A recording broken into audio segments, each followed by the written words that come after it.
joined today by Martin Kelly. Welcome. Hey Emma, how are you? I'm doing well, thank you. Although we've just had the obligatory whinge about the cold weather. We've gotten over that now. So. Got over that. Let's just move on, even though I'm sitting in a t-shirt. Exactly. We can talk about more interesting career-based things. Yeah. The accent will give it away that you're not originally from Australia. Yeah. How did you come to be here? Tell us a story. Oh, so first of all, I need to say I'm speaking on behalf of myself, not my business. We've been after that. But yeah, how I came here was actually I met my future wife at a youth hostel in the Middle East, and we were both separately backpacking. And then I met up again a couple of months later in London. Romance blossomed, and we moved in together pretty quickly. And a couple of years later, my wife tells the story. She went overseas for 6 months and came back 4 years later with me. So. I don't know whether that's a good thing or not, but yes, that's how I ended up here. It's funny, isn't it? I'd love to know the percentage of the population. I reckon it's not insignificant that have some version of that story. Traveling the world somewhere, met a boy, met a girl, ended up back in Australia. That's how I ended up here too. Oh, I know a large number of people, and also the opposite way of the Aussies and Kiwis and everything in London going, I met this boy or girl, and I'm staying. So yeah. And that you've held on to your accent as well, which I like. I think keep the heritage. It's never going anywhere. I actually my sister-in-law is a speech therapist and says if you go to school here, you'll lose it. If you go to uni, you might. After that. And then there's a specific caveat for really strong Scottish accents that are going nowhere. They're going nowhere, yeah. Absolutely going nowhere. So, yeah. There you go. Marketing. Was that the field that once you kind of came here and had done all your traveling and your backpacking and kind of, I guess, settled into career? Was marketing always the direction that you knew you wanted to go in? Well, yes and no. So, no, when I was younger, because I didn't know marketing existed. I knew ad people existed, but I didn't know about marketing. I finished at school and I'll be honest, fell into do a degree. It was actually a production engineering and management degree in Scotland.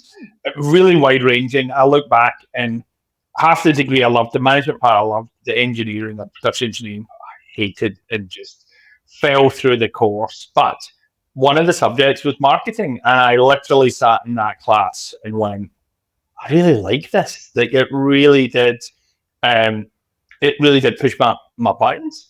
So I had then intended when I finished my undergrad to take a year off and travel, and then go back and do a master's. Life got in the way, and part of it was I was also doing a job in Glasgow, and I was in a bottle shop, and look, it was fine. It was fine when I was at uni, and look, it's fine no matter what if somebody wants to do it. But I literally was standing behind the counter one day and went, I'm going to blink and be still here in 10 years' time. So that's when I went backpacking. I literally was backpacking, I think 2 weeks later or something, and met an Australian, and there was they go back and do a master's, or do I go do some more traveling and move to London, and I did that. So it was then about 5 or 6, and I always then was I wanted to get back into marketing or get into marketing sort of thing. So I then gave it about 5 years and then went back and actually studied full time and did my master's here in Melbourne. So yeah, so certainly not as a younger person wanting to get into marketing didn't know existed, but once I knew, I was like, yeah. So yeah. Do you remember what it was when you were sitting in that class and you said it just kind of really, you were like, oh yeah, this sounds real. Do you remember what it was? Could you kind of put your finger on what it was that really, I guess, resonated or just kind of made you excited to learn more? I think it was just, one, it was all new then, and two, it was you can influence stuff, and there've been such a variety of stuff and such. It's the levels that you pull, so it's not just one thing fits all, and that's been through my entire career. And the idea of a marketer goes, that one campaign, did this. You're like, yeah, but did they see your stuff beforehand? Did the packaging? There's so many different variables that you're juggling with, and I think that was sort of part of it, and it just sort of seemed cool as well, And I think it was, again, half the course was engineering, which, as I said, I look back and go, I should never have been that course. But look, it got me my undergrad, so it meant then I could go and do my masters. So I think it was also such a relief that something really clicked with me from the start, and I really enjoyed it in comparison to some of the other subjects. So yeah. Yeah, it's such a. I think it's such an like engineering to me is such a like that is such a specific brain shape. Like you either are that type of person or you're not. And I think if you found yourself, I think if I found myself on that course, I'd be the same. I'd be like, my brain does not work like this. And look, it wasn't the really like crazy hardcore stuff, but it was enough for me to just go, my brain doesn't work this way. Yeah. There was some stuff, and there was, I think there was also stuff that when you're sitting there going, I'm really never going to use this. Why? So yeah. But I made some really good friends in the course and got into marketing. So I have to enjoy it. It served its purpose, didn't it? I guess it, and I guess that's the thing with a lot of things in hindsight, isn't it? That you, even though you think, well, that actually wasn't the path for me, you came away with something really valuable, which was knowing what the path was kind of going to be in the future, which is big part of the battle. Yeah. So once you've kind of gone back and done that further study, and then there you are out in the workforce, out in the real world, kind of looking for your first marketing role. Tell me about that. Tell me, how did that go? Look, it was really, really tough because to break into marketing to get experience. The first role I did was a marketing graduate role, and it was just as I was finishing my master. So I'd done the 8 subjects. I think I'd done maybe 9, and then I went and got working with planning to just finish them off. And I started with a company as a marketing graduate, and very, very quickly did I realize that there was no marketing graduate position because they didn't do any marketing. It was actually a silicons business, an industrial silicons business. And one of my real light bulb moments in that job was I actually did a marketing audit, and I used our division of the company. And my findings were we didn't do any marketing. And I actually spoke to a guy who was he was a sales guy there, and he said, we've actually sort of kept in contact with these, but I remember going to talk to him and going, I've just done this research, and it's really is the really obvious light bulb moment. He's like, yeah. And one of the bits that I think we might get to some bits of advice, one of the bits was I was just going nowhere with the job, and I was hating it, and I was doing crazy hours, and I'll be honest, it wasn't helping my career. Now, I was very sort of mindful of this, but it was just time to move on. And that was a bit of a leap of faith for me, from going, I'm getting nowhere here. And I remember sitting across from HR and them going, but it's really hard to get to market. I went, yeah, but we're not doing anything. This is not adding, like, I'm getting no more experience here. And I now look back and go, probably my advice would have been to stick it out, but I was gaining nothing from it. And it was one of those where I just had to move on. And yeah, so that was tough. Then I did a couple of other roles, and then I got into marketing. I actually got into a role and stayed there for 10 years and really did earn my stripes. I probably stayed there. In fact, yeah, I definitely stayed there too long. I should have moved on and get some other experiences. But yeah, so I think that's sort of, I did one role that was pretending to be marketing, didn't. Then I moved into some sales, and then I got a marketing role, and yeah, was there 10 or 11 years. It's always a difficult period of time, that, isn't it? In the beginning, when you've done all the theory and you've got that side of things, but that first kind of experience of practical implementation, and how do you take the stuff that you've learned and actually, theory meets real world is not always an easy transition. And then throw in an organization that's really interesting, the fact that they had a marketing graduate role but didn't actually do, like, I'd love to know the person's thought process there, what they were hoping to achieve. But I think they thought they marketed. Honestly, I think they thought they. Yeah, it's an interesting one though, isn't it? Because I think in a lot of ways that sort of, what's the phrase I want to use?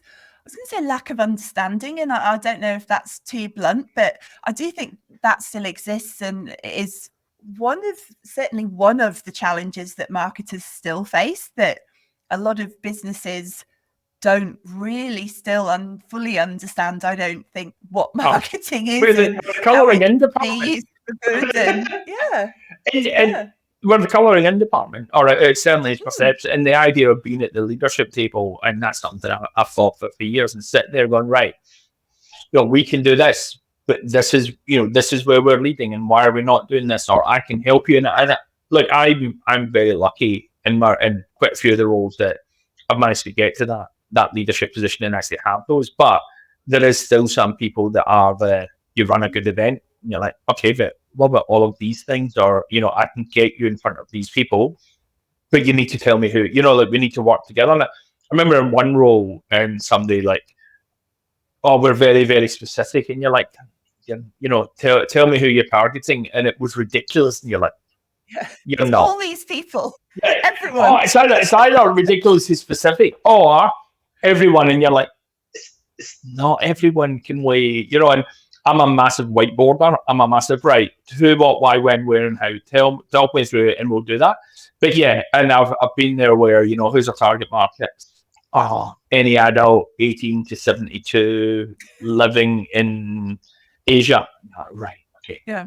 Right. So just everyone you really think. And yeah, and I think that's where marketing has to put its big boy and girl pants on and sit at the adult table and have the proper discussions and back it up. And I always think marketing that as half art and half science, and it is backing your stuff up, but also taking the leap of faith, holding hands and jumping off a cliff and going, right, we are going to try some of these things. So yeah.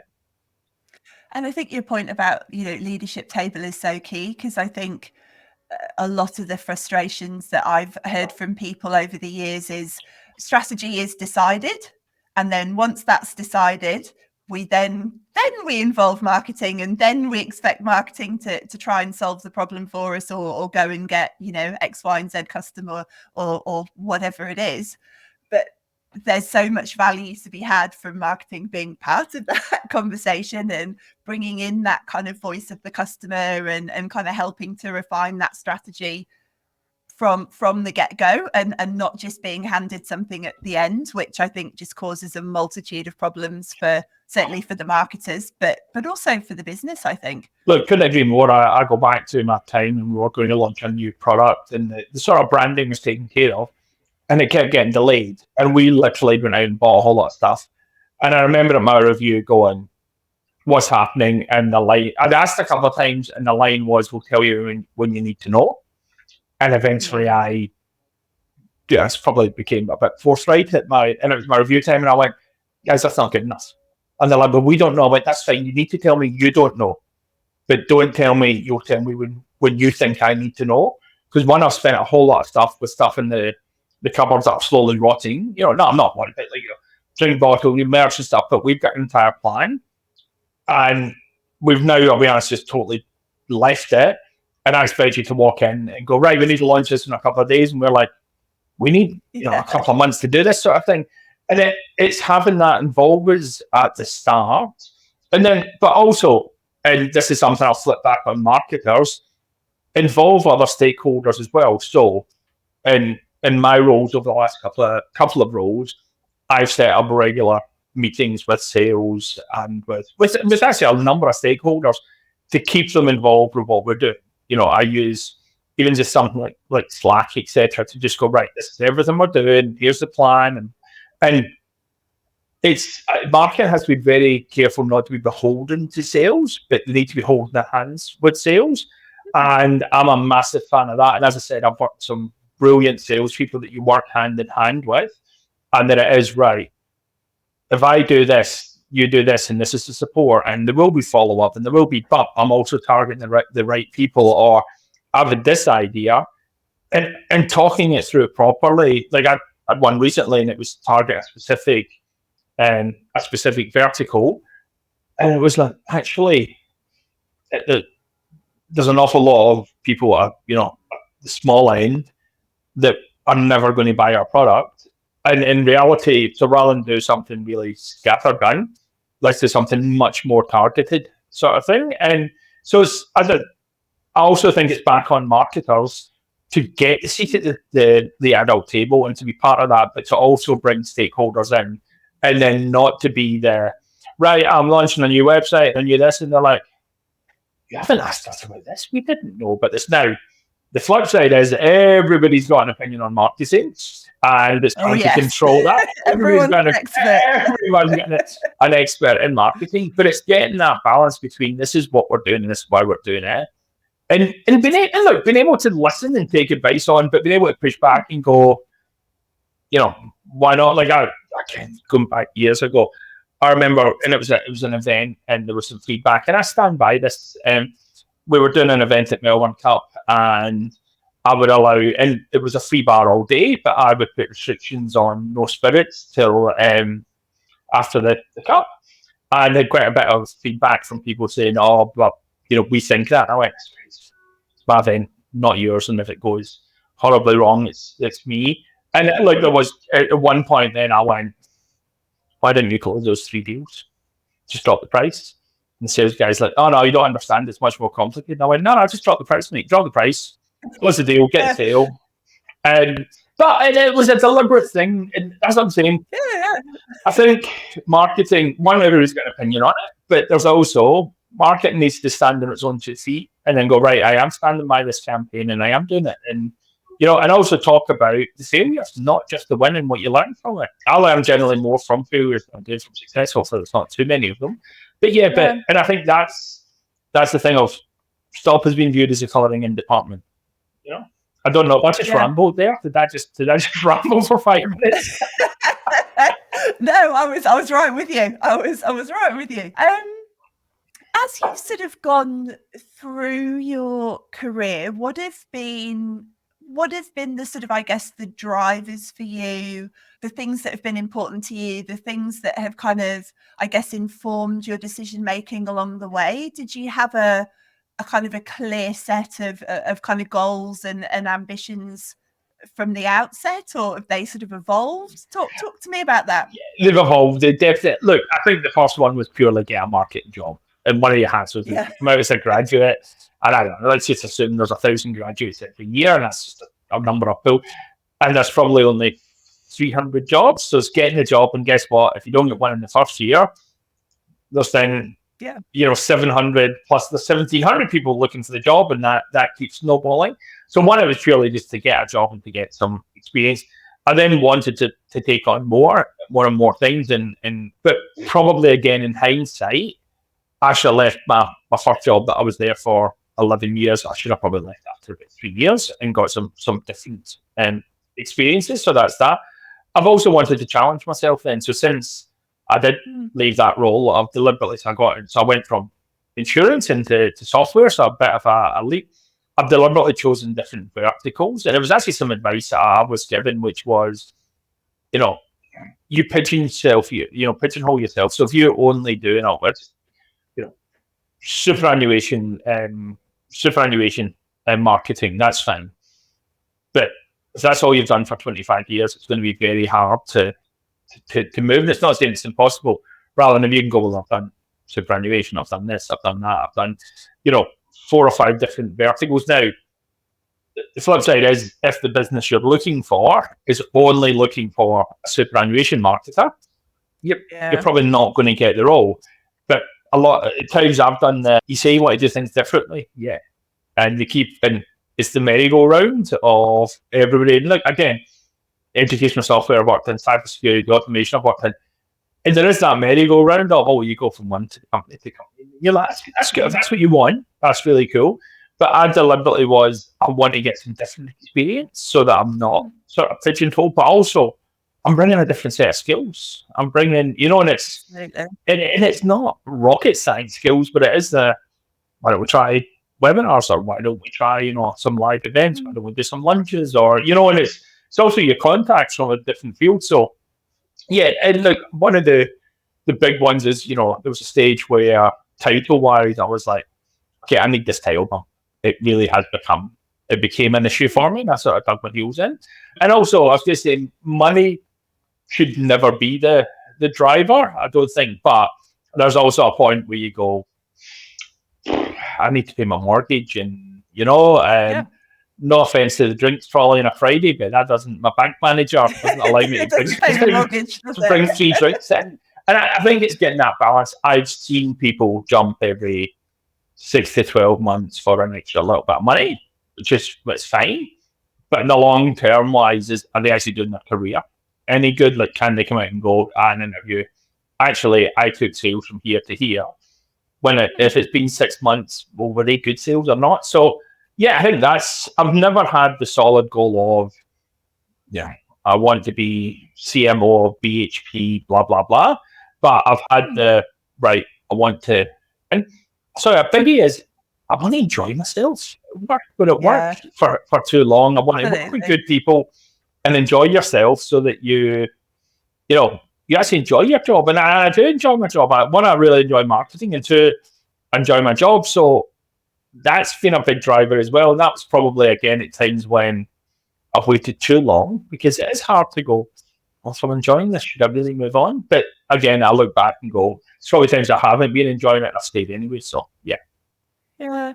I mean, it's always a challenge, isn't it? Because it's quite rare that, well, I was going to say quite rare. I'm trying to think if I've ever met anyone that this would be true of, and I can't think of anyone where someone's only got one priority. You're always kind of balancing the priorities of, well, this thing's really important to me. I want to maximize my earning potential. I'm at a stage in my career where that's really important to me. I've got a family, I've got a mortgage, all that, the real world kind of practical stuff.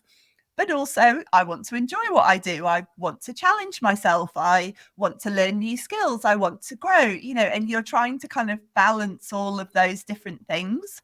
And I was listening to something the other day, and I really like this. I really like the phrasing of this, and I like the way to think about it. They were talking about kind of seasons of life and career. And I actually think that's a really nice way to think about things. And because even just in my own, life and career, I kind of reflect and think, well, that was one kind of season, and then there was this other one, and then there was something else. And I think it kind of helps with that idea that there is no one set way, which I think is important.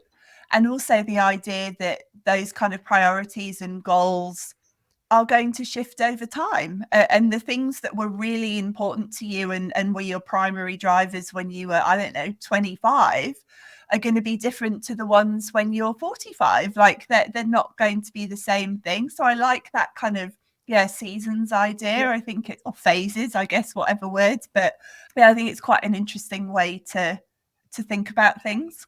I think there's certain things that there's certain ones that you're in our, soul's maybe the wrong term, but will not allow you. I know people that work in the gaming industry are alcohol or some people, and it's one guy in the States, literally only works for education, not for profits, right? And we've all got our own thing, and we all have to stand by that, but also not getting caught up in money. And one story I've got is that I was working for a company and basically was trying to get poached, and a guy called me and went, "Do you want someone to work for me?" I didn't really trust the guy and just went, "Nah, I'm all right." And I remember coming home that night, my wife went, "Well, what was the offer?" I went, "Didn't." And I'll be honest, we had 2 young kids and I wasn't earning a huge amount. I went, deliberately didn't get to the offer stage. And she went, "But why not?" And I went, "Because if you offered so much, I couldn't turn it down, Yeah. And I didn't want it to be work. I just literally just didn't want to work for the guy. It was that simple. And I remember my wife going, and my wife's brilliant, going, "Look, totally nothing support you for that." But there was and it was, I didn't want to get to the money conversation. I couldn't turn it around. That's what a big thing for me of, not making certain calls. It's so interesting, that idea of kind of, I guess you'd call kind of gut feel of just, I don't feel that that's right for me. And it's probably a strange thing for me to say, but there's such a place for gut feel in making those types of decisions. And I think people often try and logic their way out of gut feeling. And, I can think of numerous examples where I've had that type of conversation and they've logicked their way out. And then 6 months later, they're saying, yeah, I should have listened to my gut feel. It was right. And I think it's a really interesting, I it's a am really interesting thing. such a massive fan of gut feel. Such a massive fan of it doesn't feel right. I don't know why it doesn't feel right. And that, but I think as you get, like, especially, this is talking about marketing career sort of thing. I think as you get older, you get a bit more confident, and there's certain things that set alarm bells off. And I had one interview, and they were literally, I was like, okay, so tell me about the structure for the year and the budget sort of thing. And he's like, well, you'd report into the CFO, who reports into the CEO, who are both accountants. Okay, right, and it's slight alarm bell, but I'm all right at that point. And then, like, so what we'll do is we'll meet with you once a month, and we'll tell you the priorities, and then a week later you give us a plan, and we'll allocate the budget. And I went, for the year? And he's like, no, every single month. And I'm like, let's say I want to just go to a conference, and I'm not talking about some, crazy in Dubai with fireworks. I'm talking about, I need to go to a conference in 6 weeks' time, buy some merch for it. And he's like, maybe we could go to 2 months. And it was just, this isn't the job for me. You're not as confident. A long-term strategy there. I think that's what I'm saying. Like, there's the experience stuff, and there is, and again, that was pure logic of, I can't work for you like that. Now, you will find somebody who loves that and brilliant, and that's what I'm saying. It needs to be that partnership. But again, just purely on gut feel, massive fan of it, and massive fan of doesn't feel right, and there's no way I'm putting my finger on it. And and probably more often than not, well, when I was much younger, I didn't listen to it and probably regretted it. And yeah.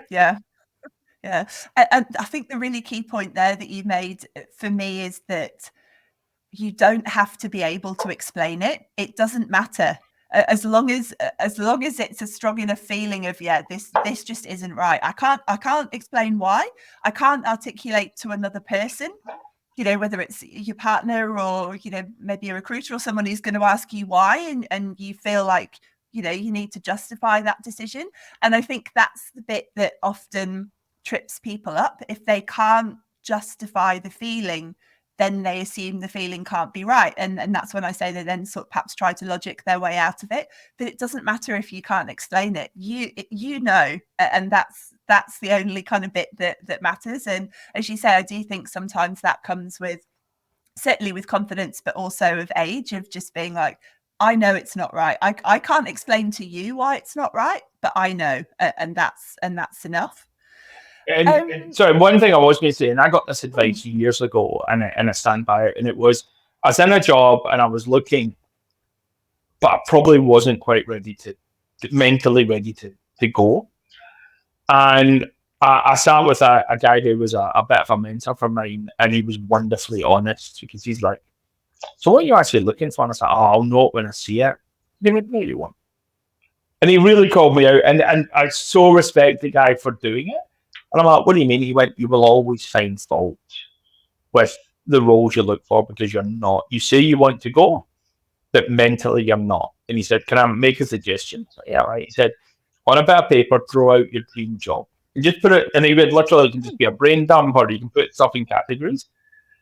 And if you can get a job that takes 70% of those, you go for it. And I remember I did a big project overseas. It was like flying back on the plane in the back of a novel. I drew it out and then properly sort of transcribed it a little while later, and ended up leaving that role for a role. And I remember sitting like probably 6 months afterwards, looking at the book, going, it's probably 70%. And that's sort of also don't allow your gut feel because you're scared or nervous. And that's just it. I'm a guy who's not taking a lot of roles because it's not quite ready to move.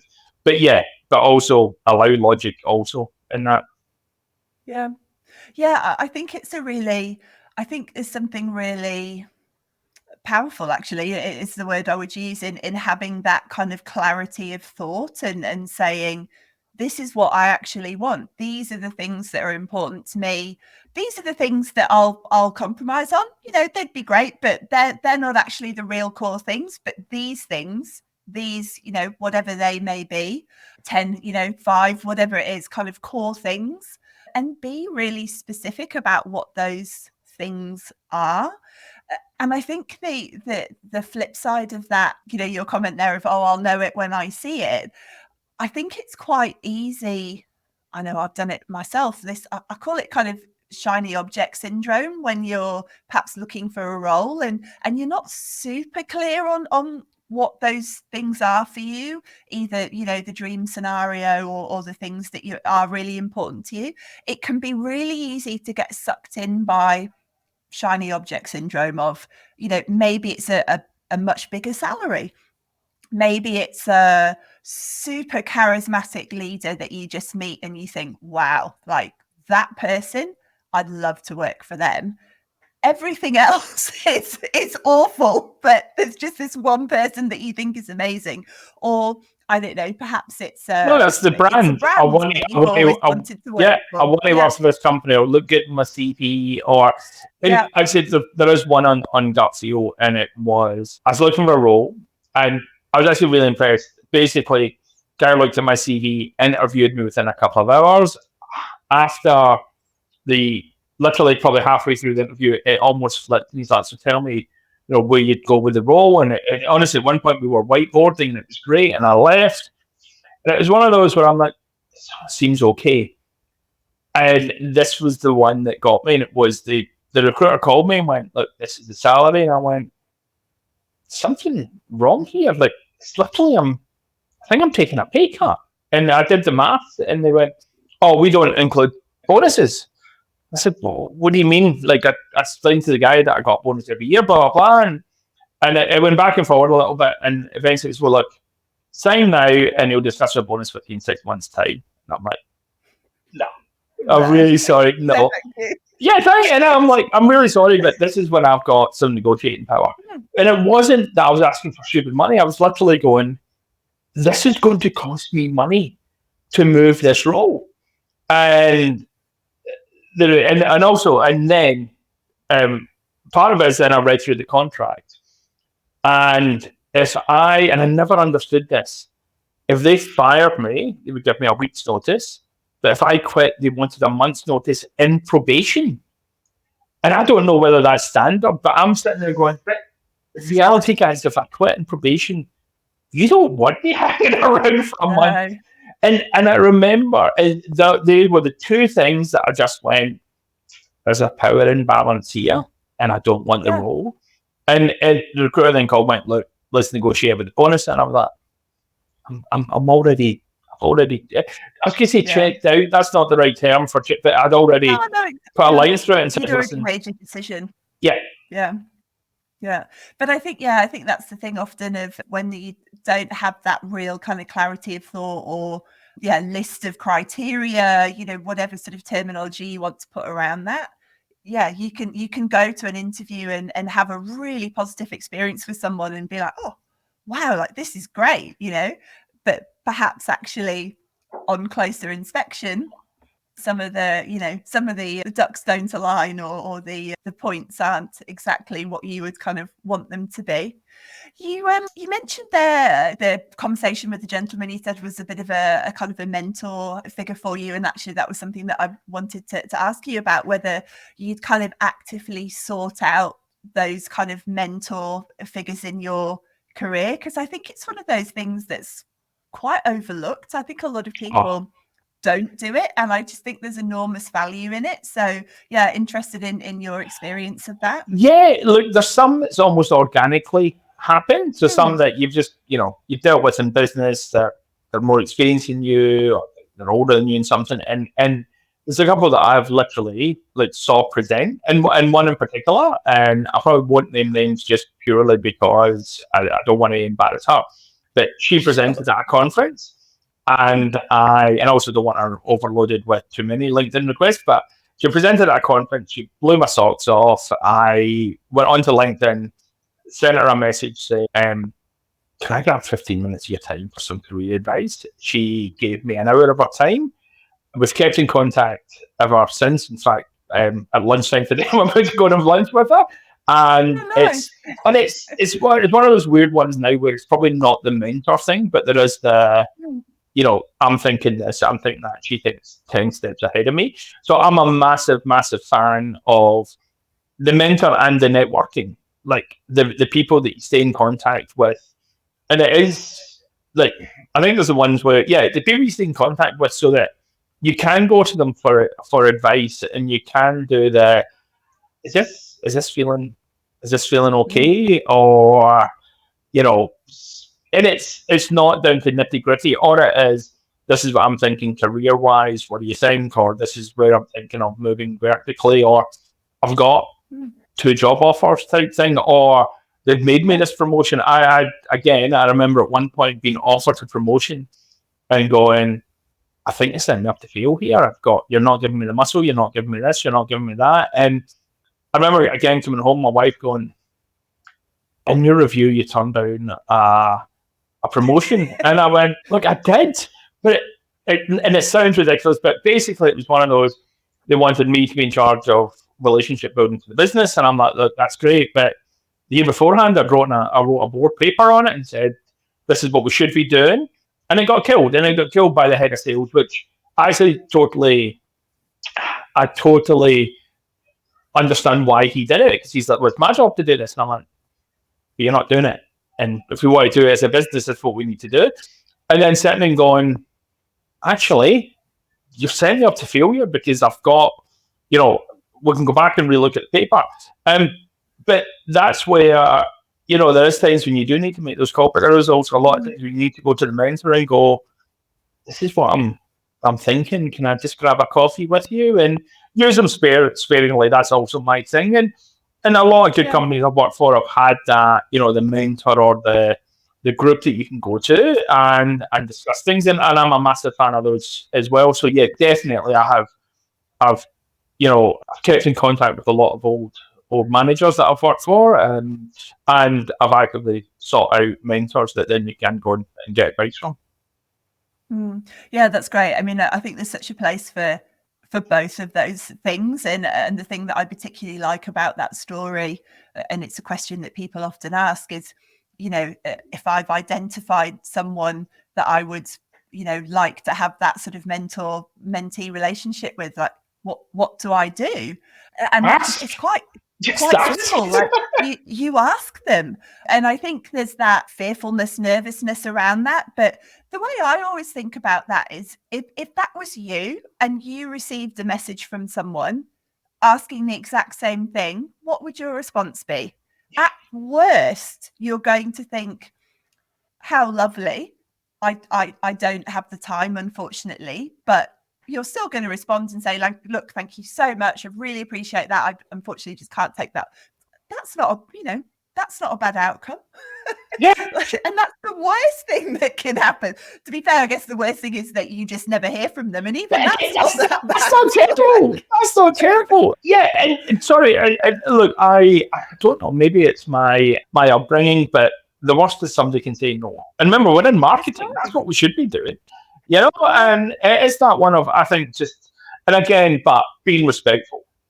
And again, my request was, listen, can I buy you a coffee and grab 15 minutes of your time, right? And that was, and I went in with like a very clear, I was going to say objective, that's too, but it was very much I'm not just here to meander. It's like, look, this is my situation. What do you think I should be doing in the next couple of years? Blah, blah, blah. Yeah. And it was brilliant. It did turn into a wonderful meandering conversation. I think I was there for an hour.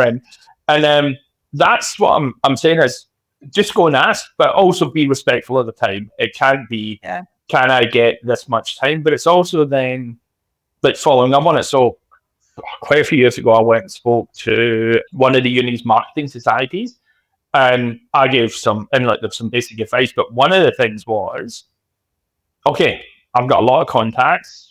Link up with me on LinkedIn. And probably only 3 or 4 did it. And I'm sitting there going, okay, you've had an opportunity. And there was one one guy in particular who was doing I'm really struggling to get into marketing. I don't know what to do. And I went, okay, you need to just go to your network and ask. And it starts with the advice stuff. And it actually worked out. He went to school with my nephew. And I'm saying, I'm not saying my nephew would have responded, but you're literally only, one step, two steps away from me. If you'd put it out to your network saying, I really need a favour, can everybody share this? Potentially I would have picked up the phone to you. So it's taking opportunities. So yeah. So many people don't do it. I'm trying to think what my rough, I reckon if you gave 10 people that piece of advice, I reckon 2 of them would do it. 2 or 3. Yeah. People just don't do it, which to me is kind of, I get it, but also I just think it's a little bit crazy, because if there's only 2 or 3 people doing it, that means if you do it, like, you're already ahead of the other 6 or 7 that haven't. Like, I think it's a bit of a no-brainer. And interestingly, I had a very similar experience, actually. I spoke on a panel event at one of the unis. It was a marketing MBA. Similar piece of advice. Networking, get out there. Same thing. There were 30, 40 people in the room. I think 3 of them followed up and sent me a connection request. And one of them actually asked to buy me a coffee and have a chat. One.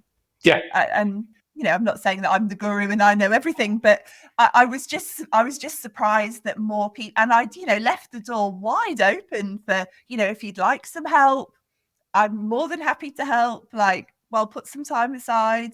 And people just don't do it. And I think it's this thing that I feel like I'm banging on about it a lot at the moment, but I just think it's so important. It's this difference between being active and passive. Yeah. And it is the single most, I think, important thing that you can do to change the trajectory of your career is that shift from being passive and waiting for things to happen, waiting for opportunity. Oh, I'm doing great work, they'll notice and offer me a promotion, and actually taking control of the situation and doing exactly, as you did there with that example of just listen to this lady speak. She was absolutely amazing. I'm going to send her a message and see if I can get 15 minutes of her time. Yeah. And I was going to say, there's a couple of things on that. One of my big bugbears in roles has been, oh, you're not quite there yet for the promotion. You're not quite there. And something that I've done with staff in the group is, okay, and, we want to get you from here to here. This is the 10 things you need to be doing, and actively encouraging and working and going, right, we can do this, we can do that. And maybe it's a 2 or 3 year plan, or maybe they're never going to get there, but it's setting out that clear stall of this is what I expect. The one other thing, and this was my failure, and at one point I wanted to get into sports marketing, and as a student, I literally contacted every AFL club. And I was almost in it. It's that one of, you go for a mentor, it doesn't have to be the CMO of Google globally that you ask for a mentor, right? Yeah. And that was me. I was probably 2 blinkers where I should have probably chosen a second tier sport who would have ripped my arm off for me to go, do you want to come in 1 day a week and just volunteer type thing, right? And as I said, I was like, well, marketing, I'm doing a master's, and why would, X number of AFL clubs not want me? And in reality, I was aiming too high, and that's where, and again, it's sort of going back and being realistic. Can I buy you a coffee for 15 minutes? Not, by the way, can I come and shadow you for 3 weeks? Blah, blah, blah. Makes sense. So, yeah. Yeah. But yeah, it's such an important shift. And yeah, as I say, a lot of people don't do it. And I think it's probably the single most impactful change that someone can make. We've covered quite a lot of ground there, and you've given some great advice kind of in different parts along the way. But a final question, Martin, which is always the final question, as you kind of reflect back over your career journey, is there one thing that really kind of stands out to you as something that you know now that you wish you knew then? A couple of things. Working for a really good boss that will back you.